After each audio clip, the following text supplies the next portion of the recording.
नमो अरिहंताणं नमो सिद्धाणं नमो आयर्याणं नमो उवज्जायणं नमो लय सव्वसाहूणम् एषो पञ्चनमुक्कारो सव्वपावपणासनो मङ्गलाणां च सव्वेसिं पठमं होयि मङ्गलं मङ्गलं भगवान् वीरो मङ्गलं गौतमप्रभु मङ्गलं स्थूलिभद्रादया जैनधर्मोऽस्तु मङ्गलम् अज्ञानतिमिरान्धानां ज्ञानाञ्जनशलाकया नेत्रमुन्मीलितं येन तस्मै श्रीगुरवे नमः। તો આપણો વિષય ચાલુ છે શ્રી ષડશીતિ એટલે કે ચોથો કર્મગ્રંથ। આ ચોથો કર્મગ્રંથ પરમ પૂજ્ય આચાર્ય ભગવાન શ્રી દેવેન્દ્ર સુરીશ્વરજી મહારાજા સાહેબ દ્વારા વિરચિત છે, જેની અંદર આપણે ટોટલ 26 દ્વારો ઉપર વિચારણા કરવાના છીએ। આપણો વિષય આ છે, એમાંથી ફર્સ્ટ પોર્શન અથવા તો પહેલો ચેપ્ટર કે પહેલો વિભાગ આપણો ચાલુ થયેલું છે, જેની અંદર જીવ સ્થાનને વિશે આપણે ગુણસ્થાનક વગેરે જોવાના છીએ। એમાંથી લાસ્ટ ક્લાસમાં આપણે આ બીજી ગાથા છે એ ગ્રહણ કરેલ છે। ઇહ સુહોમ બાયર એकिंदी બીતી ચૌ અસન્ની સન્ની પંચિંદી અપજત્તા પજ્જત્તા કમેણ 14 જી 98। આ બીજી ગાથા આપણે ગ્રહણ કરેલ હતી અને એના શબ્દાર્થ જોયેલા હતા। હવે એનો ભાવાર્થ આપણે જોવાનો છે। એની અંદર આપણે આગળ વધીએ। આ ગાથાની અંદર જીવ સ્થાનકો દર્શાવ્યા છે 14। કઈ રીતે થાય છે તે પહેલા તો 7 જીવ સ્થાનક બતાવ્યા અને એના બાદ અપર્યાપ્ત અને પર્યાપ્ત। આગળ જે 7 બતાવ્યા એના અપર્યાપ્ત અને પર્યાપ્ત એમ જો કરી લઈએ તો 7 + 7 થઈ જાય 14 જીવ સ્થાનકો। આ રીતે બતાવ્યું છે ગ્રંથકારશ્રીએ। હવે એના વિશે આપણે જોઈએ આગળ।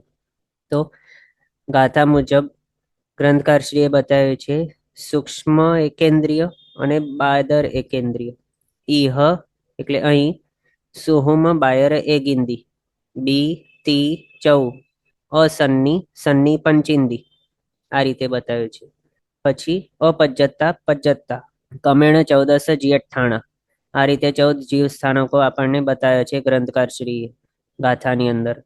તો એમાં આપણે જો એમ વિચારીએ કે આખા સંસારની અંદર જીવો કેવા પ્રકારના છે, એને જો બાયફર્કેટ કરવા હોય, વિભાગો કરવા હોય, આમ તો આ સંસારની અંદર કેટલા છે, અનંતા જીવો છે, પણ એમને ક્લાસિફાય કઈ રીતે કરવાના?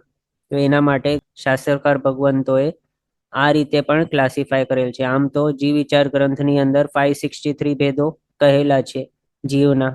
દંડક પ્રકરણની અંદર 24 દંડકોની અંદર વિભાજિત કરીને બતાવ્યા છે, પણ અહીંયા 14 જીવ સ્થાનકો એટલે 14 એવા પાર્ટ્સની અંદર માત્ર બાયફર્કેટ કર્યા છે જીવોને।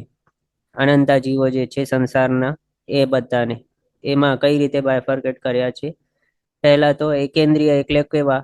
તો જેમની પાસે માત્ર એક જ ઇન્દ્રિય હોય એવા બધા એકેન્દ્રિય જીવો। એ પાછા બે પ્રકારના, એક તો સૂક્ષ્મ, બીજા બાદર। સૂક્ષ્મ જીવ કેવા હોય? તો જે એક હોય કે બે હોય કે અસંખ્યાતા હોય કે સંખ્યાતાની સંખ્યામાં એમના શરીરો ભેગા થયેલા હોય તો પણ કોઈ પણ સંસારી જીવના ઇન્દ્રિયથી ગ્રાહ્ય નહીં બને, જે એવા છે તે સૂક્ષ્મ એકેન્દ્રિય તરીકે ગણેલા છે। પછી બાદર એકેન્દ્રિય જીવો એ કેવા? બાદર એટલે કે સ્થૂલ કે મોટા એવા, સૂક્ષ્મ એટલે કે સૂક્ષ્મ નાના, અર્થ સૂચવનારા જેવા છે એમના નામો। તો બાદર એકેન્દ્રિય જીવ કેવા હોય અથવા તો બાદર જીવ જ કેવા હોય?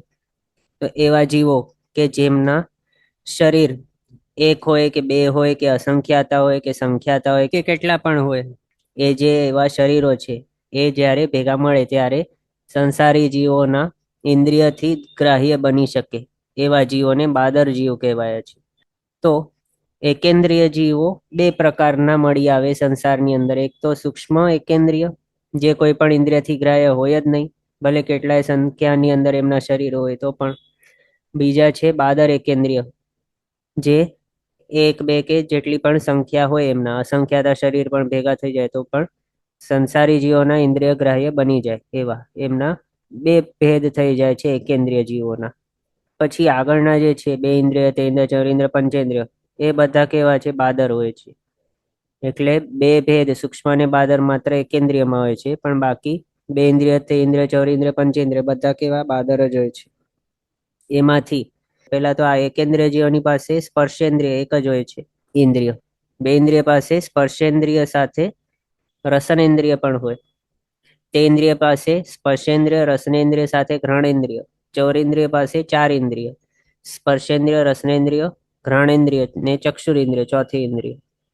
પછી પંચેન્દ્રિય જીવો આપણા જેવા, એમની પાસે સ્પર્શનેન્દ્રિય, રસનેન્દ્રિય, ઘ્રાણેન્દ્રિય, ચક્ષુરેન્દ્રિય અને શ્રોતેન્દ્રિય એ 5 ઇન્દ્રિયો હોય છે, જેમની પાસે એક હોય છે પંચેન્દ્રિય જીવ.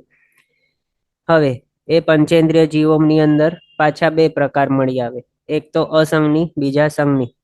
અસંગની પંચેન્દ્રિય કેવા હોય, અથવા તો કોઈ પણ જીવ અસંગની છે એ કઈ રીતે કહેવાયેલું છે, કઈ અપેક્ષાથી અથવા તો કયા ફેક્ટર ઉપરથી કહેલું છે કે તે અસંગની છે? તો જે જીવની પાસે દીર્ઘકાલિકી સંજ્ઞા નહીં હોય, માત્ર હેતુવાદોપદેશિકી સંજ્ઞા જ હોય, એ હોય છે અસંગની જીવ. દીર્ઘકાલિકી સંજ્ઞા નહીં હોય એવાને. અને દીર્ઘકાલિકી સંજ્ઞાની અંદર શું હોય છે? તો જે જીવ ભૂત, ભવિષ્ય, વર્તમાનનું વિચારણાઓ કરીને પોતાનો ડિસિઝન લઈ શકે અથવા તો વિચારણા કરી શકે એવા મનોવિજ્ઞાન જેમની પાસે હોય, એમને કહેલું છે એ છે દીર્ઘકાલિકી સંજ્ઞાવાળો જીવ. ભૂત, ભવિષ્ય વગેરેનું વિચારણા કરીને પછી ડિસિઝન લે અથવા તો જે પણ વિચારણા કરી શકે, જે એમની પાસે દીર્ઘકાલિકી સંજ્ઞા કહેલી છે હોવાની. દીર્ઘકાલિકી સંજ્ઞા જે વર્ડ છે એના ઉપરથી જ આપણે એમનો પણ અર્થ સમજી શકીએ. જે સંજ્ઞા જેમની પાસે હોય એમની પાસે જો દીર્ઘકાલની વિચારણા કરવાની શક્તિ હોય, દીર્ઘકાલ આગળનું પણ હોય, પાછળનું પણ હોઈ શકે, એવી સંજ્ઞા જેમની પાસે હોય, એવી વિચારણા કરવાની શક્તિ, એમને દીર્ઘકાલિકી સંજ્ઞાવાળા જીવો બતાવ્યા છે. અને એ જેમની પાસે નહીં હોય એ સંજ્ઞા, એ હોય છે અસંગની. એટલે સંજ્ઞી છે કે અસંગની એ માત્ર આ દીર્ઘકાલિકી સંજ્ઞા ઉપર ડિપેન્ડન્ટ છે. એ જ અહીંયા એની અપેક્ષાથી કહેલું છે, અસંગની છે કે સંજ્ઞી છે. આમ તો અસંગની જે જીવો હોય છે એમની પાસે હેતુવાતોપદેશિકી સંજ્ઞા હોય છે, તો પણ મેન અપેક્ષા કઈ છે સંજ્ઞી અસંગની ડિસાઈડ કે કહેવાની કે નામકરણ કરવાની? તો દીર્ઘકાલિકી સંજ્ઞા. એમના માટે અહીંયા અસંગની જીવોની પાસે ભલે હેતુવાદોપદેશિકી સંજ્ઞા હોય તો પણ એમને અસંગની કહ્યા છે. હેતુવાદોપદેશિકી સંજ્ઞાની અંદર તરતની ત્યારની જ જે માત્ર વિચારણા કરી શકતા હોય, જે ભૂત, ભવિષ્ય, ભાવિ નું દીર્ઘકાલનું વિચારણા નહીં કરી શકતા હોય, ટૂંકું વિચારણા જેમની પાસે હોય માત્ર ઓન ધ સ્પોટ ત્યારનું જ ટાઈમનું, એમને હેતુવાદોપદેશિકી સંજ્ઞાવાળા જીવો બતાવ્યા છે. એ કીડી, મકોડા વગેરે જે છે બધા એમની પાસે હોય છે. એક્ઝામ્પલ માટે કોઈ કીડી ચાલતા ચાલતા જ્યાં તડકો પડતો હોય એવી જગ્યાની અંદર જો આવી જાય તો એ તરત બીજા ઠેકાણે ત્યાંથી પાછી વળી જાય અને જ્યાં છાંયડો હોય તે ઠેકાણે પહોંચી જાય. પછી એ વિચારણા એમની નથી હોતી કે ત્યાં પાણી છે કે જે પણ ત્યારની તરતનું એ માત્ર એ વિચારે છે. એટલી જ વિચારણા કરી શકે છે કે અહીંયા તડકોથી દૂર ભાગવાનું છે, બસ શોર્ટ ટર્મ વિચારણા, દીર્ઘકાલનું કંઈ નહીં. એટલે એવા આ એક્ઝામ્પલ દ્વારા આપણે એ સમજ્યા કે હેતુવાદોપદેશિકી સંજ્ઞાવાળા છે એમને દીર્ઘકાલની વિચારણા નહીં હોય અને એમને અસંગની તરીકે ગણ્યા છે. હા, તો પંચેન્દ્રિય જીવોને 2 ભાગોની અંદર બાયફર્કેટ કર્યા છે, એક તો અસંગની, બીજા સંગની. અસંગની આપણે જાણ્યા, એ જ રીતે સંગની આપણે પણ જાણ્યા. દીર્ઘકાલિકી સંજ્ઞાવાળા જે હોય એ સંગની જીવો, એમની પાસે દૃષ્ટિવાદોપદેશિકી સંજ્ઞા પણ હોઈ શકે એમ. પણ મેન તો આ છે દીર્ઘકાલિકી સંજ્ઞા એ છે કે નહીં એ. તો એવા છે સંજ્ઞી જીવો. શોર્ટમાં જાડી ભાષામાં કહીએ તો જેમની પાસે મન છે એ સંજ્ઞી, અને જેમની પાસે મન નહીં હોય એ અસંગની. અથવા તો બીજા વર્ષમાં જે દીર્ઘકાલની વિચારણા કરી શકે એવા પ્રકારનું વિકસિત મન જેમની પાસે હોય તે સંજ્ઞી જીવો, અને જેમની પાસે એવું પરિપક્વ કે એવા ટાઈપનું વિકસિત મન નહીં હોય એવા છે અસંગની જીવો. અને જે રીતે અહીંયા એકેન્દ્રિયની અંદર માત્ર હતા સૂક્ષ્મ અને બાદર, અને બાકી બધાની અંદર આપણે જોઈ શકીએ કે ક્યાંય સૂક્ષ્મ બાદર કોઈ ભેદ જ નથી, કારણ 2 ઇન્દ્રિયથી પંચેન્દ્રિય બધા બાદર છે એના હિસાબે. અને સૂક્ષ્મનું ભેદ માત્ર એકેન્દ્રિયની અંદર જ મળી શકે છે એમ. એ જ રીતે પંચેન્દ્રિયની અંદર જે અસંગની અને સંગની 2 ભાગ કરેલા છે એના ઉપરથી આપણને એ સમજવાનું કે એમાંથી જે સંગની પ્રકાર છે એ માત્ર પંચેન્દ્રિયની અંદર જ મળી શકે છે. બાકી બધા જે છે એકેન્દ્રિયથી ચૌરેન્દ્રિય બધા અસંગની હોય છે એમ. એટલે એકેન્દ્રિયથી ચૌરેન્દ્રિય બધાની પાસે વિકસિત મન હોતું નથી એવું.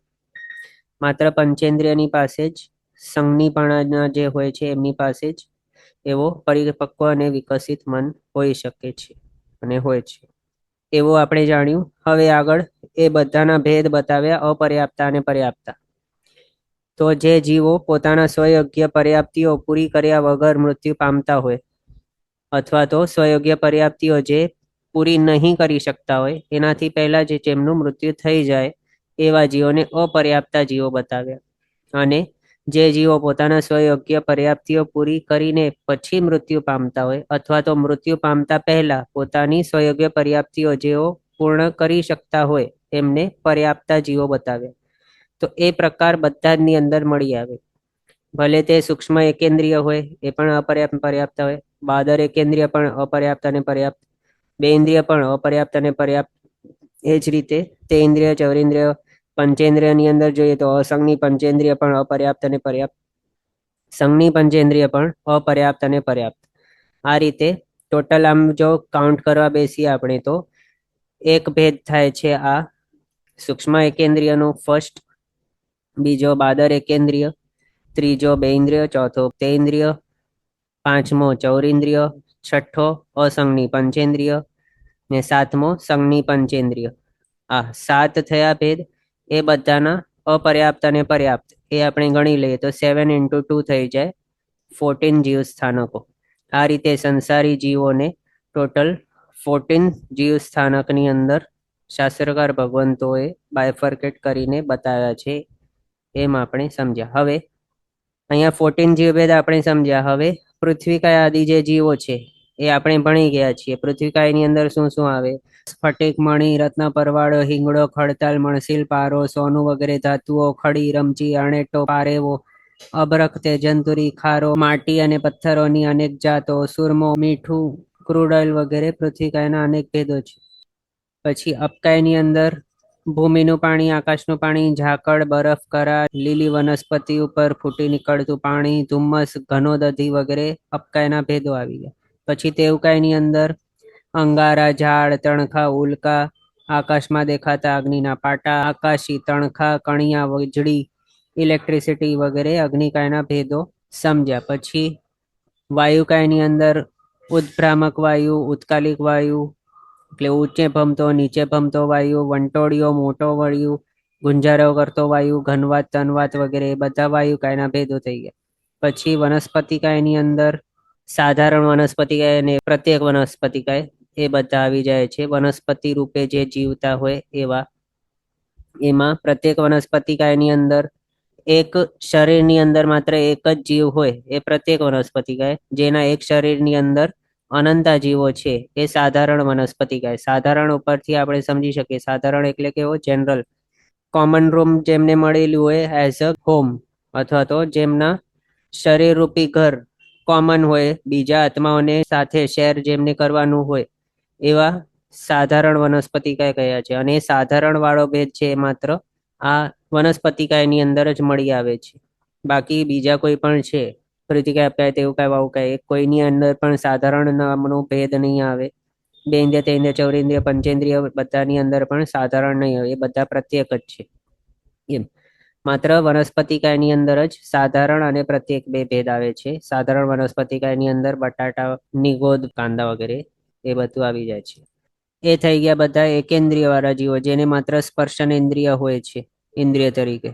હવે બે ઇન્દ્રિય જીવો, એની પાસે બે ઇન્દ્રિય હોય, સ્પર્શનેન્દ્રિય અને રસનેન્દ્રિય. જેમાં એક્ઝામ્પલ શંખ, કોડા, ગંડોળા, જળો, અક્ષ, અળસિયા, લાડિયા વગેરે, મામણ, મુંડા, કરમિયા, પોરા, ચુડેલ વગેરે બધા બે ઇન્દ્રિય જીવો સમજે. પછી 3 ઇન્દ્રિય વાળા એવા તે ઇન્દ્રિય જીવો, જેમની પાસે સ્પર્શનેન્દ્રિય, રસનેન્દ્રિય અને ઘ્રાણેન્દ્રિય 3 ઇન્દ્રિયો હોય છે. જેમાં એક્ઝામ્પલ કાન, ખજૂરા, માંકડ, જૂ, કીડી, ઉધઈ, મકોડા, ઈયળ, ઘીમેલ, સાવા, ગંડોળાની જાતિઓ, ગધૈયા, વિષ્ટાના જીવડા, છાણના જીવડા, ધાન્યના કીડા, કંથવા, ગોપાલિકા, ઈયળ, ગોકળગાય વગેરે તે ઇન્દ્રિય જીવો સમજ્યા. પછી ચૌરેન્દ્રિય જીવોમાં 4 ઇન્દ્રિય વાળા જીવો સમજવા, જેમની પાસે સ્પર્શનેન્દ્રિય, રસનેન્દ્રિય, ઘ્રાણેન્દ્રિય અને ચક્ષુરેન્દ્રિય હોય એવા. જેમ કે વીંછી, બગાઈ, ભમરા, ભમરી, તીડ, માખી, ડાંસ, મચ્છર, કંસારી, કરોળીઓ, ખડમાકડી વગેરે બધા 14 ઇન્દ્રિય જીવો. પછી પંચેન્દ્રિય જીવો, જેમની પાસે 5 પોસિબલ એવી ઇન્દ્રિયો હોય છે. સ્પર્શનેન્દ્રિય, રસનેન્દ્રિય, ઘ્રાણેન્દ્રિય, ચક્ષુરેન્દ્રિય, શ્રોત્રેન્દ્રિય. એની અંદર અસંગની પંચેન્દ્રિયની અંદર મન વગરના પણ 5 ઇન્દ્રિય વાળા એવા જીવો, એ બધા આવી ગયા. માછલી હોય કે ઘોડો, સર્પ વગેરે એમની જેવા. સંગની પંચેન્દ્રિયની અંદર 4 ગતિના જીવો આવી જાય છે. જેમ કે દેવો છે, ભલે તે ભવનપતિ, વ્યંતર, જ્યોતિષ્ક કે વૈમાનિક દેવો પણ હોય, બધા દેવો સંઘની જ હોય છે કમ્પલસરી. એ સંઘની પંચેન્દ્રિયની અંદર જ આવે છે. પછી નારકી જીવો જે છે, એ નારકી જીવો પણ સંઘની પંચેન્દ્રિયની અંદર આવે. તે પણ 5 ઇન્દ્રિય વાળા છે, સાથે મન પણ છે એમની પાસે. તિર્યંચ પંચેન્દ્રિય જોઈએ, એમાં પણ સંઘનીનો ભેદ આવે છે. ભલે જલચર, સ્થલચર, ખેચર કોઈ પણ હોય, ત્રણે સંઘની પંચેન્દ્રિય વાળા ભેદવાળા પણ હોય છે. પછી મનુષ્યની અંદર પણ સંઘની પંચેન્દ્રિય હોઈએ છે આપણે બધા. અને જે અસંગની મનુષ્ય છે એ આ રીતના દેખાતા નહીં હોય. એટલે અસંગની પંચેન્દ્રિય જો આપણે કહીએ તો એ જીવતા, અહીંયા ત્યાં ફરતા કોણ મળી શકે? તો માત્ર તિર્યંચની અંદર મળી શકે, જે અસંગની પંચેન્દ્રિય હોય છે એવા, અહીંયા ત્યાં ફરતા દેખાઈ આવે એવા. પણ કોઈ પણ મનુષ્ય અસંગની એવો દેખાઈ નહીં આવે આપણને. અસંગની મનુષ્ય માત્ર કેટલા અંતર્મુહૂર્તના જ આયુષ્ય વાળા હોય છે. અંગુલના અસંખ્યાતમાં ભાગ જેટલું એમનું શરીરની અવકારના હોય છે, બસ. એટલે આપણને આમ તેમ ફરતા કે કંઈ કરતા દેખાય નહીં. એવું એ થઈ ગયું. એટલે સંઘની પંચેન્દ્રિયની અંદર આ રીતે આપણે જોયા 4 ગતિના જીવો આવી જાય છે. હવે પર્યાપ્ત અને અપર્યાપ્ત એ બે ભેદ આપણે જોયા 7 જે જીવભેદ છે એની અંદર. તો એમાં આપણે પર્યાપ્તિ ઉપર થોડુંક વિચારણા કરી લઈએ. તો પર્યાપ્તિ કોને કહી? પર્યાપ્ત એ વર્ડ ઉપરથી આપણે સમજી શકીએ કે પર્યાપ્ત એટલે કે કંઈક એમને કેપેસિટી ડેવલપ કરી છે, કંઈક કરવા માટે સક્ષમ થઈ ગયા છે, કંઈક શક્તિ એમની પાસે આવી ગઈ છે, એને પર્યાપ્ત આપણે કહી શકીએ. હવે એ શક્તિ કેવી છે? તો પૂતગલોની સહાયથી આત્મામાં ઉત્પન્ન થયેલી પૂતગલોના ગ્રહણ, મોચન અને પરિણમન આદિના હેતુભૂત જે શક્તિ વિશેષ, તે પર્યાપ્તિ કહેવાય છે. એટલે પૂતગલોના સહાયથી, શા માટે સહાયથી બતાવ્યું? કારણ શાસ્ત્રકાર ભગવંતો શું કહે છે કે ક્યારે પણ કોઈ પણ જીવ પોતાના ઉત્પત્તિ સ્થાને આવે તો ત્યાં સૌથી પહેલો ફર્સ્ટ કામ શું કરે છે? તે તો આહાર પર્યાપ્તિ પૂરું કરે છે. ત્યાં આવીને પહેલું કામ એ પહેલા જ સમયે આહાર ગ્રહણ કરવાનું કરે છે અને પોતાને ત્યાં નવો જીવન સ્ટાર્ટ કરવાનું, અને એ જીવનની અંદર જીવવા માટે એના એ ભવને માટે યોગ્ય એવો જે શરીર વગેરે છે એ બધું બનાવવાનું પ્રોસેસ એ સ્ટાર્ટ કરી નાખે છે. ત્યાં પચીને તરત જ એ શરીર વગેરે બનાવવાનું એ સ્ટાર્ટ કરી દીધું. હવે બનાવવા માટે એ શું કરે છે? ત્યાં નવા ભાવના ઉત્પત્તિ સ્થાને પહોંચીને પોતાના શરીર બનાવવા માટે જે પણ યોગ્ય એવા પૂતગલો હોય એ બધું એ ગ્રહણ કરવાનું સ્ટાર્ટ કરે. એ પૂતગલોના સમૂહ જે એણે ગ્રહણ કર્યા છે, એ પૂતગલોના સમૂહોના સહાયથી એ વિવિધ એવા શક્તિઓ પ્રાપ્ત કરશે, વિવિધ એવી કેપેસિટી ફોર્મ કરશે પોતાના એ ભાવની અંદર જીવવા માટેની અને વિવિધ એવા કાર્ય કરવા માટેની. અને વિવિધ એવા કાર્યોની અંદર શું શું કરાતું હોય? એક્ઝામ્પલ માટે જ્યારે કોઈ સંસારી જીવને કંઈક બોલવું હોય ત્યારે એ શું કરે? સૌથી પહેલા તો વાતાવરણમાં રહેલા પૂતગલો, એ પણ કયા? તો ભાષા વર્ગણાના પૂતગલો, એને ગ્રહણ કરે. પછી એને ભાષા રૂપે પરિણામ આવે, એનું પરિણમન કરે. એના બાદ એનું અવલંબન લે અને એને છોડી નાખે, વિસર્જન કરી દે વાતાવરણમાં. તો આ જે ક્રિયા છે પૂતગલોનો ગ્રહણ, મોચન, પરિણમન આદિ જે કરવાની ક્રિયા છે, એનું કારણભૂત કોણ છે? તો એ શક્તિ. ભાષા પર્યાપ્તિ પૂરી કરી ત્યારે એને બોલવાની શક્તિ મળી. તો એ શક્તિ જે છે કઈ રીતે ઉત્પન્ન થઈ? તો જ્યારે આત્માએ ઉત્પત્તિ સ્થાને રહેલા પૂતગલોના સમૂહને ગ્રહણ કર્યા અને એની અંદર કંઈક પ્રોસેસિંગ કર્યું, ત્યારે એ શક્તિ ઉત્પન્ન થયેલી છે. તો એ શક્તિને અહીંયા પર્યાપ્તિ કહેલી છે. હવે એક્ઝામ્પલ માટે, જો કોઈક જીવ જીવતો હોય, સંસારી જીવ, એને શ્વાસોશ્વાસ ગ્રહણ કરવું હોય અથવા તો જીવવા માટે શ્વાસો ગ્રહણ કરવા જ પડે એને. હવે એ શ્વાસ એને ગ્રહણ કરવા છે તો એ શું કરે ત્યાં? તો વાતાવરણમાંથી શ્વાસોશ્વાસને યોગ્ય એવા પૂતગલો, શ્વાસોશ્વાસ વરગણાના પૂતગલો એ ત્યાંથી ગ્રહણ કરે. શ્વાસોશ્વાસ તરીકે એ પરિણામ આવે, એનો આલંબન લે, પછી એને છોડી મૂકે પાછું વાતાવરણમાં. તો અહીંયા એ જ બતાવ્યું, પૂતગલોને ગ્રહણ કર્યું, એનું પરિણમન કર્યું. એક્ઝામ્પલમાં શું હતું? શ્વાસોશ્વાસ. તો શ્વાસોશ્વાસ યોગ્ય એવા પૂતગલોને ગ્રહણ કર્યા, પછી એને પરિણામ આવ્યું શ્વાસોશ્વાસ રૂપે, પછી એનું આલંબન લીધું અને પછી એને મૂકી દીધું. તો આ બધું કરવાના માટે જે કારણભૂત કે હેતુભૂત શક્તિ છે, એ જ શક્તિને કહ્યું છે પર્યાપ્તિ. એ અહીંયા શાસ્ત્રકાર ભગવંતો કહે છે આપણને. એ જ રીતે આગળ ભાષા એટલે કે બોલવા માટે જે પણ યુઝ થાય વગેરે, એ જીવન જીવવા માટે એના જે કાર્ય છે એને એ ભવની અંદર ટકાવી રાખવા માટે, એના શરીરને પોષણ કરવા માટે આહાર ત્યારે જ માત્ર ઉત્પત્તિના ટાઈમે એક જ વખત આહાર ગ્રહણ નહીં કરે, પણ કન્ટિન્યુઅસલી આખા ભવને માટે આહાર ગ્રહણ કરતો જ રહેશે. તો એ બધું કરવાને માટે પણ એની પાસે શક્તિ ડેવલપ કરવી પડશે એ ભવની અંદર આવીને, કે એ આખા ભવ પર્યંત પાછું નવો નવો આહાર ગ્રહણ કરીને પોતાના શરીરને પોષિત કરતો રહે. તો એ માટે અહીંયા બતાવ્યું છે કે એ જે શક્તિ વિશેષ છે જેના દ્વારા એ બધું કરી શકે, એને પર્યાપ્તિ કહ્યું છે. હવે એ પર્યાપ્તિ ટોટલ 6 પ્રકારની બતાવી છે.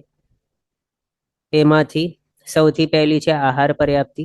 તો કોઈક જીવ એક ભવમાંથી પોતાના નેક્સ્ટ ભવની અંદર, કોઈક જીવ એટલે સંસારી જીવ જ સમજવાનું, તો કોઈક સંસારી જીવ પ્રીવિયસ ભવમાંથી નેક્સ્ટ ભવની અંદર આવે તો ત્યાં ઉત્પત્તિ સ્થાને પહોંચીને તરત પહેલો કામ એ પહેલા જ સમયમાં આહાર પર્યાપ્તિ પૂરું કરવાનું કરે.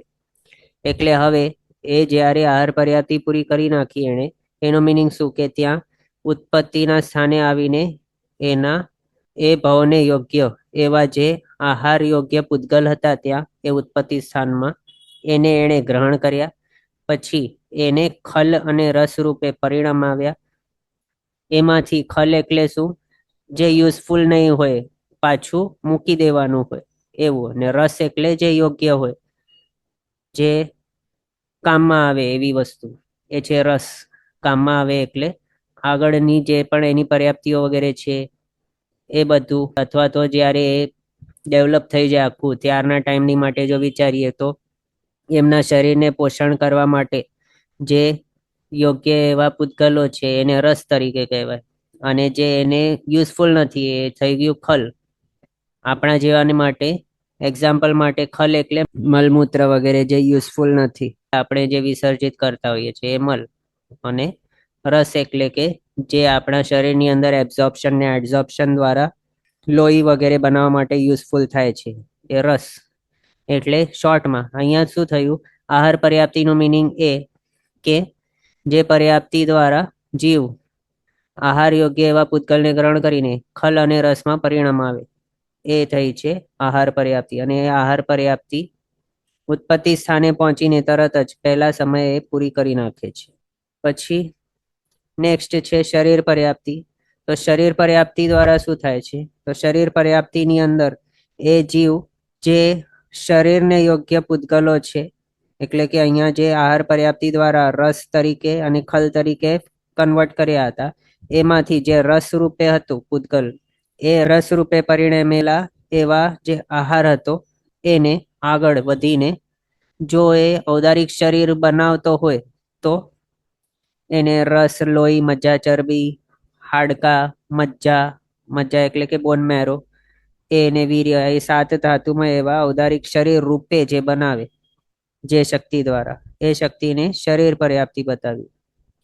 અહીંયા જો એ ઔદારિક શરીર હોય તો 7 ધાતુમય શરીર સમજવાનું. ઔદારિકમાં પણ આપણા જેવું જો હોય તો, પણ એકેન્દ્રિય આદિ જે છે જીવો, એમની પાસે તો કઈ હાડકા, ચરબી, માંસ, લોહી વગેરે હોતું નથી.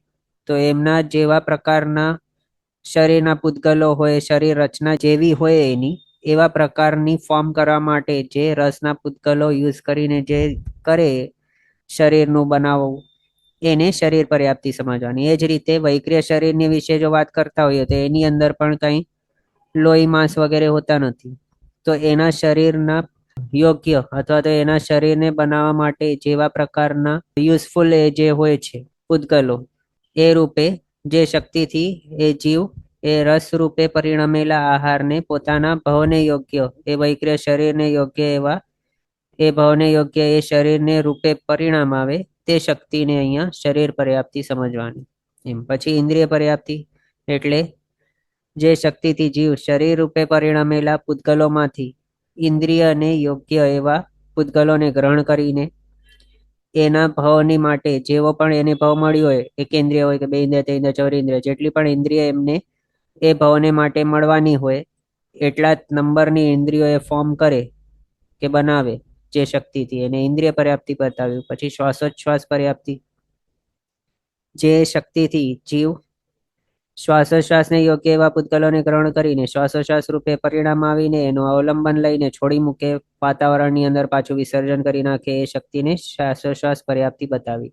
પછી ભાષા પર્યાપ્તિ, જે શક્તિથી જીવ ભાષાને યોગ્ય એવા પૂતગલોને વાતાવરણમાંથી ગ્રહણ કરીને એને ભાષા રૂપે પરિણામ આવીને એનો અવલંબન લઈને વિસર્જન કરી નાખે અથવા તો ભાષા રૂપે છોડી મૂકે, એને બતાવી ભાષા પર્યાપ્તિ. પછી મન પર્યાપ્તિ, જે શક્તિથી જીવ મનોયોગ્ય એવા પૂતગલોને ગ્રહણ કરીને મન રૂપે પરિણામ આવીને તેનું અવલંબન લઈને પરિણિત અથવા તો પરિણમન કરેલા એવા મનોદ્રવ્યને વાતાવરણની અંદર છોડી મૂકે, એ શક્તિનું નામ છે મન પર્યાપ્તિ. આ રીતે 6 પર્યાપ્તિઓ આપણે સમજ્યા. હવે આ આપણે ફાસ્ટ શા માટે લઈએ છીએ? કારણ આ બધું આપણે પહેલાના જે છે દંડક પ્રકરણ કહો કે પછી નવતત્વ કહો એ બધાની અંદર ભણી લીધા છે. એના માટે અહીંયા ફાસ્ટ ભગાવું છું, વધારે કાંઈ આની અંદર વિચારણા નથી કરતા. તો 6 પર્યાપ્તિ આપણે જોઈ. હવે આગળ શાસ્ત્રકાર ભગવંતો કહે છે કે સંસારી જીવો 2 પ્રકારના હોય છે, લબ્ધિ અપર્યાપ્તા અને લબ્ધિ પર્યાપ્તા. એમાં પણ લબ્ધિ અપર્યાપ્ત એટલે શું અને લબ્ધિ પર્યાપ્ત એટલે શું, એ બધું આપણે વિચારીએ તો જે જીવો અપર્યાપ્ત નામકર્મના ઉદયવાળા હોય તે લબ્ધિ અપર્યાપ્ત કહેવાય, અને જે જીવો પર્યાપ્ત નામકર્મના ઉદયવાળા હોય તે લબ્ધિ પર્યાપ્ત જીવો કહેવાય. બસ સિમ્પલ છે, આટલું જ છે. અને હવે એમની અંદર હજી આગળ બાયફર્કેશન થઈ જાય, કરણ અપર્યાપ્ત ને કરણ પર્યાપ્ત.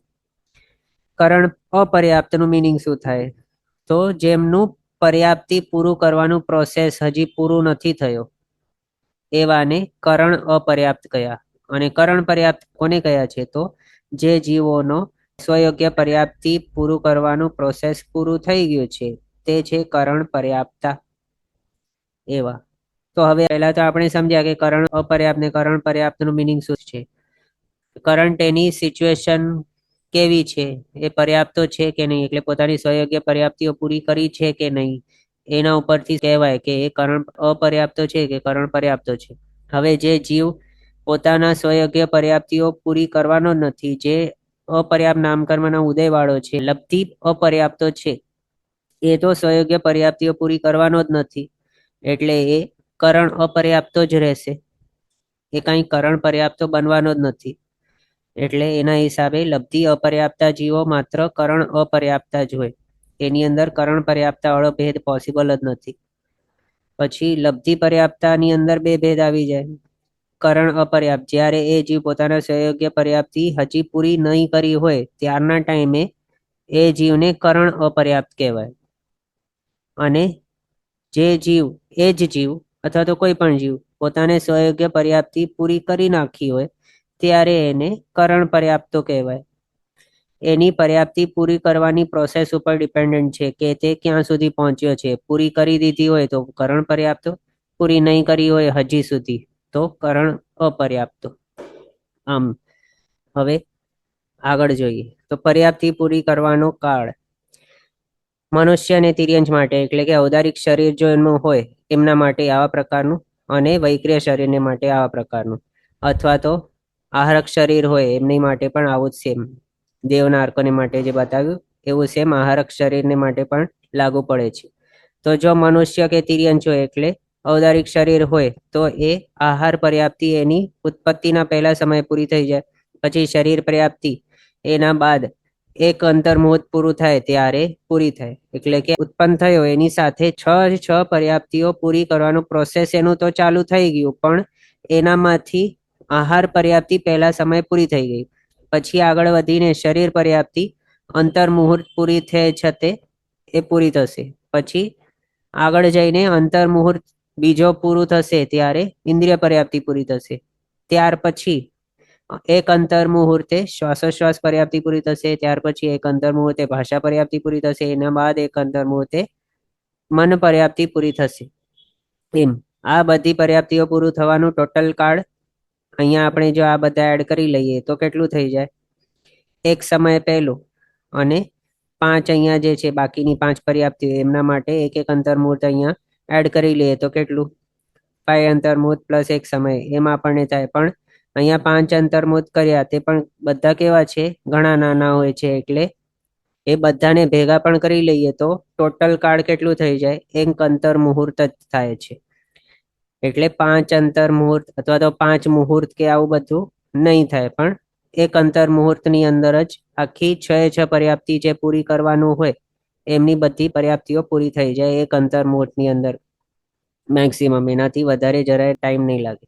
પછી જો દેવો નારકો હોય, એટલે કે વૈક્રિય શરીર કોઈ બનાવતો હોય, ભલે એ મૂળ શરીર હોય કે ઉત્તર વૈક્રિય શરીર હોય કે પછી આહારક શરીર હોય, એમના માટે આહાર પર્યાપ્તિ ઉત્પત્તિના પહેલા સમય અથવા તો એ શરીર બનાવવાનું સ્ટાર્ટ કરવાના પહેલા સમય આહાર પર્યાપ્તિ પૂરી થઈ જાય.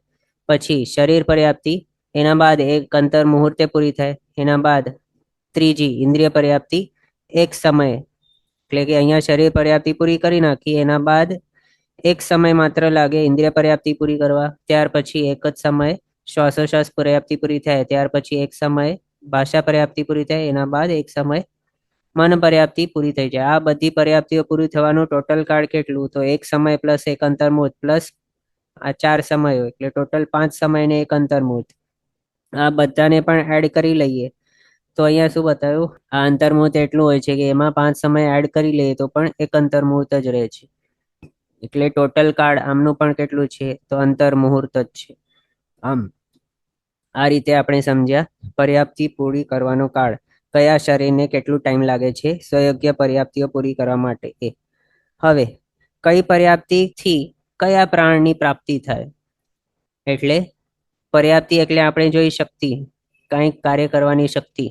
તો એ શક્તિથી કયો પ્રાણ પ્રાપ્ત થાય? અને પ્રાણ આપણે આગળ જોયું છે, પ્રાણ કોને હોય? તો જે જીવ છે એની પાસે પ્રાણ હોય. જો સંસારી જીવ હોય તો એની પાસે દ્રવ્ય પ્રાણ પ્લસ ભાવ પ્રાણ હોય, અને મુક્ત જીવ જે છે એમની પાસે ભાવ પ્રાણ હોય. એમાંથી આપણે સંસારી જીવોની અહીંયા વાત કરી રહ્યા છીએ. તો એ સંસારી જીવોની પાસે જે પ્રાણ હોય છે, દ્રવ્ય પ્રાણો, એ કઈ રીતે પ્રાપ્ત થાય? અથવા તો કઈ કઈ પર્યાપ્તિથી કયો પ્રાણ પ્રાપ્ત થાય દ્રવ્ય પ્રાણીને? તો આહાર આદિ પર્યાપ્તિઓથી આયુષ્ય પ્રાણ પ્રાપ્ત થાય. અથવા તો ગ્રંથની અંદર એમ પણ બતાવ્યું છે કે પહેલા સમયે એને આયુષ્ય પ્રાણ મળી જાય છે, ઉત્પત્તિના પહેલા સમયે. તેને આયુષ્ય તો એ ક્યાંથી મળેલું છે એને? તો એને પ્રીવિયસ ભાવની અંદર જ નેક્સ્ટ ભાવને માટે આયુષ્ય કર્મ બાંધેલું હતું, એના હેલ્પથી એને આયુષ્ય પ્રાણ મળી ગયું છે. પ્રીવિયસ ભાવ પૂરી કરી નાખ્યો ત્યારે. હવે પછી બીજો શરીર પર્યાપ્તિ પૂરી કરી નાખે ત્યારે એને કાયબળની પ્રાપ્તિ થાય. ઇન્દ્રિય પર્યાપ્તિ પૂરી કરીને એને ઇન્દ્રિય પ્રાપ્ત થાય.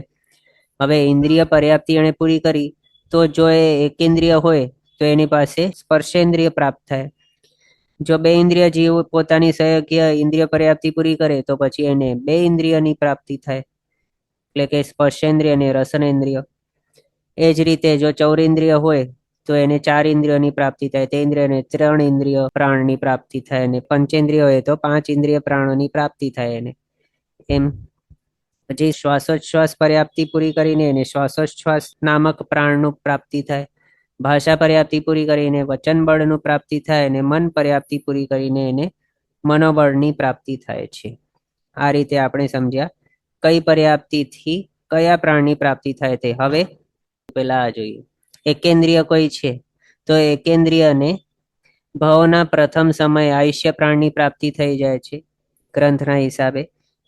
આ આયુષ્ય કર્મ પ્રીવિયસ ભાવમાંથી જ લઈને આવ્યો છે, પહેલા સમય આહાર પર્યાપ્તિ પૂરી કરી નાખી છે, અથવા તો ત્યાં ઉત્પન્ન જ થયો છે એ આયુષ્ય પ્રાણ એમને પ્રાપ્ત થયું છે, આયુષ્ય કર્મ બાંધ્યો છે, એના હિસાબે તે ભાવના પ્રથમ સમયે જ એને આયુષ્ય પ્રાણની પ્રાપ્તિ થઈ જાય છે. શરીર પર્યાપ્તિ પૂર્ણ થાય એને કાયબળની પ્રાપ્તિ થાય, ઇન્દ્રિય પર્યાપ્તિ પૂર્ણ થાય એને સ્પર્શનેન્દ્રિય પ્રાણની પ્રાપ્તિ થાય, શ્વાસોચ્છ્વાસ પર્યાપ્તિ પૂર્ણ થાય એકેન્દ્રિય અને શ્વાસોચ્છ્વાસ પ્રાણની પ્રાપ્તિ થાય. પછી ભાષા પર્યાપ્તિ એને હોતી જ નથી, એકેન્દ્રિયને માત્ર 4 પર્યાપ્તિ જ હોય છે. કઈ કઈ? આહાર, શરીર, ઇન્દ્રિય, શ્વાસોચ્છ્વાસ, બસ આ 4 પર્યાપ્તિ જ એની પાસે હોય છે. એના હિસાબે એને માત્ર 4 પ્રાણ હોય છે. ભાષા પર્યાપ્તિ અને મન પર્યાપ્તિ એની હોતી જ નથી. પછી 2 ઇન્દ્રિય જીવ, તો 2 ઇન્દ્રિય જીવ સેમ અહીંયા ભાવના પ્રથમ સમય આયુષ્ય પ્રાણ પ્રાપ્તિ, શરીર પર્યાપ્તિ પૂરી થાય એને કાયબળની પ્રાપ્તિ, ઇન્દ્રિય પર્યાપ્તિ પૂરી થાય એ હવે કેવો છે 2 ઇન્દ્રિય વાળો, એટલે એને 2 ઇન્દ્રિય પ્રાણની પ્રાપ્તિ થાય. પછી શ્વાસોચ્છ્વાસ પર્યાપ્તિ પૂર્ણ થાય એને શ્વાસોચ્છ્વાસ પ્રાણનું પ્રાપ્તિ થાય. ભાષા પર્યાપ્તિ પૂરી થાય એને વચન બળની પ્રાપ્તિ થશે. હવે અહીંયા વચન બળ ક્યાંથી આવ્યો? તો 2 ઇન્દ્રિય છે, રસન ઇન્દ્રિય ઉપર ડિપેન્ડન્ટ થાય છે કે વચન બળ એની પાસે હશે કે નહીં.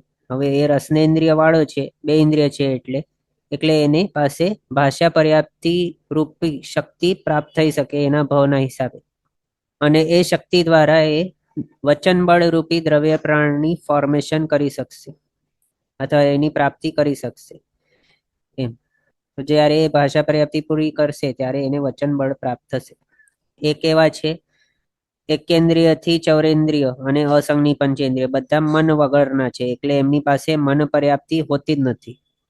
મન પર્યાપ્તિ માત્ર સંગની પંચેન્દ્રિયની પાસે જ હોય છે, અથવા તો એમના સ્વયોગ્ય પર્યાપ્તિ મન પર્યાપ્તિ છે, અથવા તો એમ કહીએ તો મન પર્યાપ્તિ માત્ર સંગની પંચેન્દ્રિય જીવને સ્વયોગ્ય હોય છે, પણ એકેન્દ્રિયને યોગ્ય નથી. 2 ઇન્દ્રિય, 3 ઇન્દ્રિય, ચૌરેન્દ્રિય અને અસંગની પંચેન્દ્રિયને યોગ્ય નથી મન પર્યાપ્તિ. એના હિસાબે અહીંયા 2 ઇન્દ્રિય હોય કે 3 ઇન્દ્રિય, ચૌરેન્દ્રિય, અસંગની પંચેન્દ્રિય એ બધાની માટે સ્વયોગ્ય પર્યાપ્તિ તરીકે મન પર્યાપ્તિ નહીં હોય, એટલે એમની પાસે મનોબળ પણ નહીં હશે. તો 2 ઇન્દ્રિયને માટે આપણે અહીંયા જોયું ટોટલ 1 2 3 4 5 ને 6 6 પ્રાણ એમની પાસે હોય છે 5 પર્યાપ્તિ પૂરી કરીને. પછી 3 ઇન્દ્રિય જીવો, તે ઇન્દ્રિય જીવોની પાસે ભાવના પ્રથમ સમય આયુષ્ય પ્રાણ, શરીર પર્યાપ્તિ પૂરી કરીને કાયબળ, ઇન્દ્રિય પર્યાપ્તિ પૂર્ણ થયે 3 ઇન્દ્રિય વાળો છે એટલે 3 ઇન્દ્રિય પ્રાણ, સ્પર્શનેન્દ્રિય, રસનેન્દ્રિય, ઘ્રાણેન્દ્રિય. પછી શ્વાસોચ્છ્વાસ પર્યાપ્તિ પૂરી થઈ એને શ્વાસોચ્છ્વાસ નામક દ્રવ્ય પ્રાણ પ્રાપ્તિ થશે. ભાષા પર્યાપ્તિ પૂરી થઈ વચન બળની પ્રાપ્તિ થશે. આ રીતે 5 પર્યાપ્તિઓ પૂરી કરીને એને 7 દ્રવ્ય પ્રાણની પ્રાપ્તિ થશે. પછી ચૌરેન્દ્રિય જીવો, ચૌરેન્દ્રિય જીવોને માટે ભાવના પ્રથમ સમય આયુષ્ય પ્રાણ, શરીર પર્યાપ્તિ પૂરી કરીને કાયબળ, ઇન્દ્રિય પર્યાપ્તિ પૂરી કરીને ચૌરેન્દ્રિય છે એટલે 4 ઇન્દ્રિય પ્રાપ્તિ થશે. શ્રોત્રેન્દ્રિય સિવાયની 4 ઇન્દ્રિય. પછી શ્વાસોચ્છ્વાસ પર્યાપ્તિ પૂરી થઈ શ્વાસોચ્છ્વાસ પ્રાણ, ભાષા પર્યાપ્તિ પૂરી થઈ વચન બળ. મન પર્યાપ્તિ એને સ્વયોગ્ય પર્યાપ્તિ તરીકે હોતી જ નથી, એટલે મનોબળ એમને પ્રાપ્ત નહીં હોય, અસંગની જ હોય છે. આ રીતે 5 પર્યાપ્તિઓ પૂરી કરીને એમને 8 પ્રાણની પ્રાપ્તિ થાય છે. પછી અસંગની પંચેન્દ્રિય જીવો, એમના માટે જોઈએ તો ભાવના પ્રથમ સમયે આયુષ્ય પ્રાણ પ્રાપ્ત થાય, શરીર પર્યાપ્તિ પૂરી કરીને કાયબળ પ્રાપ્ત થાય, 5 ઇન્દ્રિય વાળા છે એટલે પંચેન્દ્રિય છે એટલે 5 ઇન્દ્રિય પ્રાણ એમને પ્રાપ્ત થાય જો ઇન્દ્રિય પર્યાપ્તિ પૂરી કરી લે ત્યારે. પછી શ્વાસોચ્છ્વાસ પ્રાણ પ્રાપ્ત થાય, શ્વાસોચ્છ્વાસ પર્યાપ્તિ પૂરી થાય. પછી ભાષા પર્યાપ્તિ પૂર્ણ થાય એમને વચન બળની પ્રાપ્તિ થાય. અને અસંગની પંચેન્દ્રિય છે એટલે એમની મન હોતો જ નથી એના ભાવના હિસાબે, એટલે એમના માટે મન પર્યાપ્તિ એમના સ્વયોગ્ય હોતી નથી, એટલે મનોબળ એમને પ્રાપ્ત નહીં થાય. આ રીતે 5 પર્યાપ્તિ પૂરી કરીને એમની પાસે ટોટલ 9 દ્રવ્ય પ્રાણની પ્રાપ્તિ થાય છે.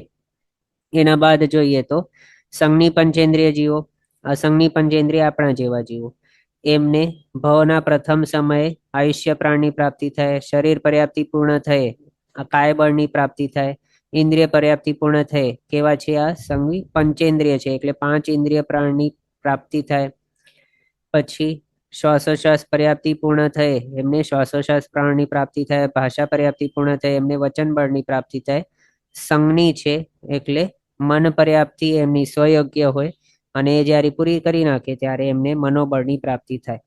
આ રીતે સંઘની પંચેન્દ્રિય જીવોને માટે 6 પર્યાપ્તિ સ્વયોગ્ય છે અને એમને 6 પર્યાપ્તિ પૂરી કરી નાખે ત્યારે ટોટલ 10 દ્રવ્ય પ્રાણ જે બતાવ્યા એ 10 એમની પાસે આવી જાય છે આપણી જેમ.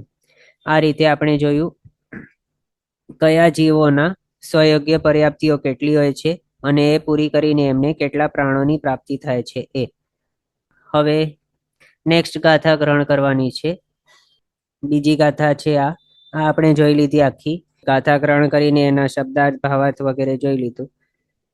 આ 14 જીવ સ્થાનકને વિશે આપણે સમજ્યા કે કેવા છે, અપર્યાપ્ત કોને કહેવાય, પર્યાપ્તા કોને કયા છે વગેરે આપણે જોઈ લીધું. કોની પાસે કેટલી પર્યાપ્તિઓ પૂરી કરીને કેટલા પ્રાણ વગેરે આવી જાય બધું જોઈ લીધું. હવે ત્રીજી ગાથા ગ્રહણ કરીએ આપણે અને એના વિશેના અર્થ જોશું.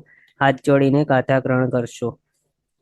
બાયર અસન્ની વિગલે અપજ્જી પઢમ બીય સન્ની અપજત્તે અજય જુવ સન્ની પજ્જે સવ્વગુણા મિચ્છ શેષેષુ. આ ગાથાની અંદર ગ્રંથકાર શ્રીએ આપણને બતાવ્યું છે કે અહીંયા જે 14 જીવ સ્થાનકો બતાવ્યા એમના વિશે કેટલા ગુણ સ્થાનક હોય, કયા કયા હોય એ. હવે એક એક કરીને જોઈએ તો શું કહ્યું છે? બાયર અસન્ની વિગલે અપજ્જી પઢમ બીય, આટલું બતાવ્યું છે. આટલા સુધી શું બતાવ્યું? બાયર એટલે કે બાદર. માત્ર બાદર કહીએ તો આપણે શું સમજવાનું? ગાથાની અંદર માત્ર બાદર લખેલું હોય તો એવું ભેદ સમજવાનું, એવો જીવ ભેદ કે જેની અંદર સૂક્ષ્મ અને બાદર બંને હતા, એનામાંથી સૂક્ષ્મ છોડી દો, માત્ર બાદર પકડો એવું. અને એવો કોની અંદર હતું? માત્ર એકેન્દ્રિયની અંદર. બાકી 2 ઇન્દ્રિયથી પંચેન્દ્રિય જીવો બધા તો બાદર જ છે. એટલે એમને બાદર કહીને પછી કન્ફ્યુઝન થાય કે 2 ઇન્દ્રિય કહે છે કે તે ઇન્દ્રિય, એવું કન્ફ્યુઝન થાય. પણ કન્ફ્યુઝન જ નહીં હોય જો એમ સમજીએ કે માત્ર એક જ છે એકેન્દ્રિય કે જેની અંદર સૂક્ષ્મ અને બાદર એ 2 ભેદ છે. તો એનામાંથી જે બાદર એકેન્દ્રિય છે એની વાત અહીંયા છે બાયર દ્વારા. પછી અસન્ની, જે રીતે બાયરની વિશે આપણે વિચારણા કરીએ એ જ રીતે અસન્નીને વિશે પણ વિચારણા કરવાની. એવો કયો છે જીવભેદ કે જેની અંદર સન્ની અને અસંગની, એટલે કે સંગની અને અસંગની એ બંને જીવભેદ અથવા તો 2 પ્રકાર હોય છે? તો માત્ર પંચેન્દ્રિય છે. બાકી બધા જે છે એકેન્દ્રિયથી ચૌરેન્દ્રિય બધા તો અસંગની જ છે. એટલે માત્ર અહીંયા અસન્ની જ્યારે લખેલું હોય, આગળ પાછળ કઈ 2 ઇન્દ્રિય 3 ઇન્દ્રિય કઈ લખેલું નહીં હોય, ત્યારે શું સમજવાનું? અસન્ની એટલે અસંગની પંચેન્દ્રિય, બસ, બીજો કઈ નહીં. તો અહીંયા પહેલા બતાવ્યું બાદર એકેન્દ્રિય, પછી બતાવ્યું અસંગની પંચેન્દ્રિય, પછી વિગલે એટલે કે વિકલેન્દ્રિય. વિકલેન્દ્રિયની અંદર કોણ આવે? તો 2 ઇન્દ્રિય 3 ઇન્દ્રિય ચૌરેન્દ્રિય, એ છે વિકલેન્દ્રિય જીવો. પછી આગળ બતાવ્યું અપજ્જી. તો અહીંયા જે પણ બતાવ્યા એ બધા કેવા? તો અપર્યાપ્તા. અપજ્જી એટલે અપર્યાપ્તા. તો અહીંયા શું બતાવ્યું? અપર્યાપ્તા એવા બાદર એકેન્દ્રિય, અપર્યાપ્તા એવા અસંગની પંચેન્દ્રિય, અપર્યાપ્તા એવા વિકલેન્દ્રિય એટલે કે અપર્યાપ્ત 2 ઇન્દ્રિય, અપર્યાપ્ત 3 ઇન્દ્રિય, અપર્યાપ્ત ચૌરેન્દ્રિય. એ બધા જે છે એમને કયા ગુણસ્થાનક હોય? તો પઢમ બીય. પઢમ એટલે પહેલો, બીય એટલે બીજો, પહેલો બીજો ગુણસ્થાનક હોય. અહીંયા જે બતાવ્યા એ જીવોને કેટલા થયા છે? આ બાદર એકેન્દ્રિય અપર્યાપ્તો ફર્સ્ટ, પછી બીજો છે અસંગની પંચેન્દ્રિય અપર્યાપ્ત, બીજો થયો. પછી અપર્યાપ્ત એવા 2 ઇન્દ્રિય 3 ઇન્દ્રિય ને ચૌરેન્દ્રિય બધા અપર્યાપ્ત. 5 જીવભેદ અહીંયા બતાવ્યા જેમને પહેલો બીજો ગુણસ્થાનક હોય છે. પછી આગળ બતાવે છે સન્ની અપજત્તે, અજય જુઓ, આટલું બતાવ્યું. આની અંદર શું સમજવાનું? સન્ની અપજ્જતે. સન્ની એટલે પણ પાછું સંગની જીવ કોણ હોય છે? તો માત્ર પંચેન્દ્રિય. તો સંગની પંચેન્દ્રિય અહીંયા ગ્રહણ કરવાનું. એ કેવા? તો અપજ્જતે એટલે અપર્યાપ્ત એવા સંગની પંચેન્દ્રિય. એમના માટે બતાવ્યું અજય જુઓ. જુઓ એટલે કે યુક્ત, અજય એટલે અવિરત સમ્યક દૃષ્ટિ, ચોથો ગુણસ્થાનક. તો આગળ જે બતાવ્યા પહેલો બીજો એની અંદર એડ કરી લેવાનું ચોથો ગુણસ્થાનક. એનાથી યુક્ત કોને હોય? તો સંઘની અપર્યાપ્ત અથવા તો અપર્યાપ્ત સંઘની પંચેન્દ્રિય જીવ. એમની માટે 3 ગુણસ્થાનક બતાવ્યા. કયા કયા? પહેલો બીજો અને ચોથો ગુણસ્થાનક. પછી અહીંયા બતાવે છે સન્ની પજ્જે સવ્વ ગુણા. સન્ની પજ્જે, સન્ની એટલે સંજ્ઞી જીવ, પજ્જે એટલે પર્યાપ્ત. તો પર્યાપ્ત એવા સંજ્ઞી પંચેન્દ્રિય જીવ એમના માટે બતાવ્યું સવ્વ ગુણા એટલે સર્વ ગુણ સ્થાનકો, બધા જ ફર્સ્ટ ટુ 14th ગુણ સ્થાનકો બધા હોય, આટલું બતાવ્યું. પછી આગળ બતાવે છે મિચ્છ શેષેષુ. શેષેષુ એટલે બાકીના માટે. એટલે અહીંયા જે બતાવ્યા સ્પેસિફાય કરીને જીવભેદો, એનામાંથી જે બાકી રહી ગયા છે, જેમનું નામ અહીંયા નથી આવ્યું, એ બધાને માટે સમજવાનું કે મિચ્છ એટલે કે પહેલો ગુણ સ્થાનક હોય છે એમને. આ રીતે 14 જીવ સ્થાનકોને વિશે અહીંયા એક જ ગાથાની અંદર ગુણ સ્થાનકો બતાવી દીધા છે ગ્રંથકારશ્રીએ. હવે એ આપણે ટેબલની અંદર અહીંયા જોઈએ. આ છે 14 જીવ સ્થાનક વિશે ગુણ સ્થાનકો. તો ગ્રંથકારશ્રીએ આપણને શું બતાવ્યું અહીંયા આ ગાથાની અંદર? બાયર અસન્ની વિગલે એટલે બાયર અસન્ની વિગલે. અપજ્જી એટલે અપર્યાપ્તા. પઢમ બીય. આ રીતે 5 ગુણ સ્થાનકો બતાવ્યા આટલા સુધી. પછી સન્ની અપજ્જતે, સંજ્ઞી અપર્યાપ્તા, એમની માટે બતાવ્યું અજય જુઓ એટલે કે ચોથો ગુણ સ્થાનક યુક્ત. તો પહેલો બીજો જે બતાવ્યો એની સાથે ચોથો એડ કરી લેવાનું. અપર્યાપ્ત એવા સંજ્ઞી જીવોને માટે એટલે સંજ્ઞી પંચેન્દ્રિયોને માટે પહેલો બીજો ને ચોથો ગુણ સ્થાનક. પછી સન્ની પજ્જે સવ્વ ગુણા એટલે સંજ્ઞી પર્યાપ્તા જે જીવો છે, સંજ્ઞી પર્યાપ્ત કોણ? તો પર્યાપ્ત એવા સંજ્ઞી પંચેન્દ્રિય, એમના માટે સવ્વ ગુણા બધા જ ગુણ સ્થાનકો આવી ગયા. આ રીતે બતાવે. એટલે હમણાં સુધી આપણે કોના કોના વિશે જોયું? તો બાદર એકેન્દ્રિય માટે જોયું, પછી બે ઇન્દ્રિય જોયું, તે ઇન્દ્રિય ચૌરેન્દ્રિય વિગલેની અંદર આવી ગયું. પછી અસંજ્ઞી પંચેન્દ્રિયો એ બધા અપર્યાપ્તા, એ બધાની માટે જોયું. પછી પર્યાપ્તામાંથી માત્ર એક સંજ્ઞી પંચેન્દ્રિય વાળો જીવભેદ જોયો, 14 ગુણ સ્થાનકો છે એમને. એના બાદ શું બતાવ્યું? મિચ્છ શેષેષુ એટલે બાકી જે પણ બચી ગયા, કોણ કોણ બચ્યા? તો અપર્યાપ્ત સૂક્ષ્મ એકેન્દ્રિય, પછી પર્યાપ્તામાંથી સૂક્ષ્મ એકેન્દ્રિય, બાદર એકેન્દ્રિય, પછી બે ઇન્દ્રિય, પછી પર્યાપ્તા તે ઇન્દ્રિય, પર્યાપ્તા ચૌરેન્દ્રિય અને પર્યાપ્તા અસંજ્ઞી પંચેન્દ્રિય. એ બધાને માટે શું બતાવ્યું? મિચ્છ એટલે કે પહેલો ગુણ સ્થાનક હોય છે. મિચ્છ શેષેષુ બતાવ્યું એના દ્વારા. આ રીતે આપણે અહીંયા જોયું કે 14 જીવ સ્થાનકો છે, એમના માટે કયા કયા ગુણ સ્થાનક હોય છે. હવે એમના ઉપર વિચારણા કરવાની બાકી છે આપણી, કે એ જે જીવો છે એમને એ પર્ટિક્યુલર ગુણ સ્થાનક કઈ રીતે ક્યારે હોય છે તે બધું. પણ આજનો આપણો સમય થઈ ગયો છે, એટલે આપણે આજના માટે આટલું રાખીએ છીએ, કારણ આને થોડીક વાર લાગશે સમજાવવા માટે. અહીંયા સુધી કોઈને કઈ ડાઉટ, ક્વેશ્ચન કઈ છે તો પૂછી શકાશે, હેન્ડ રેઝ કરીને કે અનમ્યુટ કરીને. જે પણ ક્વેશ્ચન છે, વાય અપર્યાપ્ત wiggle have first and second but પર્યાપ્ત હેવ ઓનલી વન. હા, તો એ વિચારણા આપણે કરવાની છે. ક્વેશ્ચન છે એટલે હમણાં શોર્ટમાં કહી દઉં છું. અપર્યાપ્ત વિકલેન્દ્રિય છે એમને પહેલો બીજો ગુણ સ્થાનક, પણ પર્યાપ્તા વિકલેન્દ્રિય માટે પહેલો જ ગુણ સ્થાનક. એ કઈ રીતે? તો કોઈક જીવ શાશ્વતન એટલે બીજો ગુણ સ્થાનક લઈને જો ઉત્પન્ન થાય કોઈક પંચેન્દ્રિય સિવાયના જીવભેદની અંદર, તો કયા કયા હોઈ શકે? તો બાદર એકેન્દ્રિયની અંદર હોઈ શકે, કે વિકલેન્દ્રિયની અંદર પણ ઉત્પન્ન થઈ શકે છે, કે અસંજ્ઞી પંચેન્દ્રિયની અંદર પણ એ ઉત્પન્ન થઈ શકે છે શાશ્વતન બીજો ગુણ સ્થાનક લઈને. પણ હવે અથવા તો સંજ્ઞી પંચેન્દ્રિયની અંદર એ આવી શકે છે. પણ હવે એ જે છે એનું બીજો ગુણ સ્થાનક, એનું ટાઈમ ડ્યુરેશન કેટલું છે? માત્ર 6 આવલિકા સુધી મેક્સિમમ. એક સમયથી 6 આવલિકા, અને 6 આવલિકાની અંદર તો એ પર્યાપ્તો બનવાનો નથી, એને અંતર મુહૂર્ત લાગશે. શરીર પર્યાપ્તિ પૂરી કરી નાખે એનાથી પહેલા જ એની બીજો ગુણ સ્થાનક ચાલ્યો જાય છે અને મિથ્યાથી બની જાય છે. એટલે અપર્યાપ્ત અવસ્થાની અંદર જ કેવો થઈ જાય છે? પહેલા ગુણ સ્થાનક વાળો થઈ જાય છે.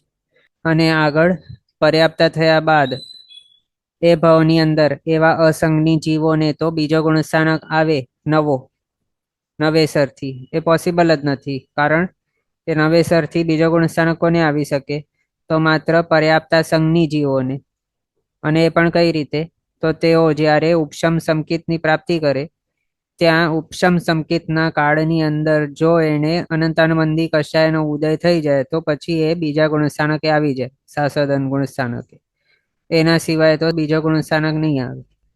અને આ અસંગની જીવોને તો એના ચાલતા ભાવની અંદર ઉપશમ સંકેતની પ્રાપ્તિ થવાની જ નથી. એના હિસાબે તેમને રનિંગ ભાવમાં બીજો ગુણસ્થાનક નહીં આવશે. માત્ર પ્રીવિયસ ભાવમાંથી લઈ આવ્યા હોય તો જોઈ શકે. એ પણ અહીંયા આપણે જોયું માત્ર અપર્યાપ્ત અવસ્થાની અંદર જ. બસ આ રીતે સમજ્યા. એના હિસાબે અહીંયા શું બતાવ્યું? અપર્યાપ્તા વિકલેન્દ્રિયોને પહેલો બીજો ગુણસ્થાનક, પણ પર્યાપ્તાને માત્ર પહેલો જ ગુણસ્થાનક છે. આમ તો આ જે છે એનું ડિટેલમાં જોવાના હતા નેક્સ્ટ ક્લાસની અંદર, અને હવે આપણે એ પણ જોવાના છીએ. પણ લગભગ આ ડાઉટ છે એ સોલ્વ થઈ ગયો હશે. ક્વેશ્ચન છે, ઇઝ સમકિતી જીવ ઓલ્સો ઇન નિગોદ? તો નહીં. નિગોદની અંદર જે છે એ માત્ર મિથ્યાત્વી જીવો જ હોઈ શકે. નિગોદ એટલે કોણ? તો સાધારણ વનસ્પતિ કહે. સાધારણ નામકર્મના ઉદયવાળા જે જીવ છે એને નિગોદ કહેવાય છે. અને કોઈ પણ જીવનો સાધારણ નામકર્મનો ઉદય માત્ર પહેલા ગુણસ્થાનકે જ હોઈ શકે છે. એટલે કોઈ પણ જીવ સમકિતી હોય એ નિગોદની અંદર સમકિતી તરીકે હોઈ નહીં શકે, માત્ર મિથ્યાત્વી તરીકે જ હોય બધા જે નિગોદના જીવ હોય છે. પણ એ હોઈ શકે કે કોઈક જીવ હમણાં સમકિતી છે, પણ એ સમકિત પણ એનો પાસે કેવું હતું? ક્ષયક્ષમ સમકિત અથવા તો ઉપશમ સમકિત, કે જે એક વખત આવીને ચાલ્યો પણ જઈ શકે એવો. ઉપશમ સમકિત તો કમ્પલસરી જાય જ અંતર્મુહૂર્ત બાદ, આપને ખ્યાલ છે. ક્ષયક્ષમ સમકિત છે એ આવ્યા બાદ જઈ પણ શકે છે. એક માત્ર ક્ષયિક સમકિત છે જે એક વખત આવ્યા બાદ જતો જ નથી એવો. તો એનામાંથી જો ઉપશમ સમકિત હોય કે ક્ષયક્ષમ સમકિત હોય કોઈકની પાસે, અને જો બાય ચાન્સ એ ચાલ્યો ગયો હોય, એના બાદ એ જો એવા કોઈક હીન અધ્યવસાય એને હોય કે જેના દ્વારા સાધારણ વનસ્પતિ ગયા અથવા તો નિગોદના ભાવનું બંધ થઈ જાય એવા આયુષ્યનું, અથવા તો સમકિત પ્રાપ્તિ પૂર્વે એને આવા આયુષ્યની પ્રાપ્તિ, અથવા તો એના બાદ એવા આયુષ્યનું બંધ કર્યું હોય, તો પછી એ નિગોદની અંદર જઈ શકે છે. પણ જ્યાં નિગોદની અંદર જતો હોય ત્યારે એની પાસે સંકિત નહીં હોય, સંકિત લઈને ત્યાં નહીં જઈ શકે. એ સમજવાનું. ઓકે, બીજા કોઈને કઈ ડાઉટ, ક્વેશ્ચન? આ સોલ્વ થઈ ગયો આપનો? ઓકે, હવે આજનો સમય અહીંયા આપણો થયો છે. આગળના પદાર્થ આપણે નેક્સ્ટ ક્લાસમાં કન્ટિન્યુ કરશું અવસરે. જીનાજ્ઞા વિરુદ્ધ કંઈ પણ બોલાય તો મિચ્છામિ દુક્કડમ. સર્વમંગલ માંગલ્યમ સર્વકલ્યાણકારણમ પ્રધાનમ સર્વધર્માણામ જૈનમ જયતિ શાસનમ. પ્રણામ. બધા શાતામાં રહેજો, જીનાજ્ઞાપૂર્વકનું જીવન જીવજો, સર્વવીરતી તરફ આગળ વધજો અને મનુષ્ય ભાવ સફળ કરજો.